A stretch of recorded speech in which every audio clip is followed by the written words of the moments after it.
பெரிய நெல்லிக்காய் வந்து அதிகமாக நம்ம விரும்பி சாப்பிட மாட்டோம். ஸோ நம்ம அதை எப்படி ரொம்ப நாள் ஸ்டோர் பண்ணி வச்சு எப்படி டெய்லி ஒன்று ஒன்று சாப்பிட்டா ரொம்ப நல்லது நெல்லிக்காய். ஸோ அதனால் இப்போ நம்ம 1 லிட்டர் அளவுக்கு தண்ணி எடுத்துக்கிறோம். அது நல்லா 100 டிகிரி கொதிக்கிறப்ப தேவையான அளவு உப்பு போட்டுக்கணும். ஸோ நெல்லிக்காய் எப்படி இருக்கோ அதுக்கேற்ற மாதிரி இப்போ நாங்கள் ஒரு 1/2 கிலோ நெல்லிக்காய் இருக்குது. ஸோ அதுக்கான தேவையான உப்பு போட்டாச்சு. ஒரு கொஞ்சமாக மஞ்சத்தூள் ஆட் பண்ணிக்கணும்.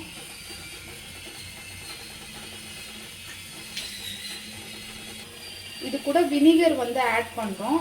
இது ஒரு 2.5 ஸ்பூன் எடுத்திருக்கேன். ஸோ இதுவே ஆட் பண்ணிவிட்டு நல்லா இப்படி கலக்கி விட்டுடுங்க. கலக்கிட்டு ஒரு 2-3 மினிட்ஸ் நல்லா கொதிக்கட்டும். கொதிச்ச உடனே ஆஃப் பண்ணிடணும். இப்போ ஒரு 3 செகண்ட்ஸ் மேலே கொச்சிச்சு. ஸோ இப்போ கேஸ் ஆஃப் பண்ணிவிடுங்க. இப்போ நம்ம நெல்லிக்காவை வாஷ் பண்ணி நல்லா தண்ணி இல்லாமல் தொடச்சிடணும் காட்டன் துணியை வச்சு. ஸோ இப்போ நம்ம நெல்லிக்காய் தொடச்சி எடுத்துட்டோம் வாஷ் பண்ணி.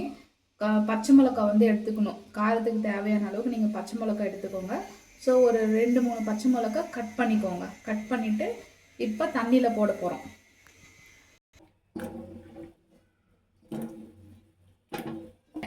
இப்போ நெல்லிக்காய் எல்லாம் போட்டாச்சு. இப்போ தண்ணி நல்லா கம்ப்ளீட்டாக ஆறுனதுக்கப்புறம் நல்ல ஒரு பாக்ஸில் எடுத்து போட்டுட்டு ஸ்டோர் பண்ணி வச்சுடுங்க. டெய்லி நீங்கள் காலையில் 1 இல்லைன்னா 2 நெல்லிக்காய் சாப்பிட்லாம். நல்லா டேஸ்டியாக இருக்கும்.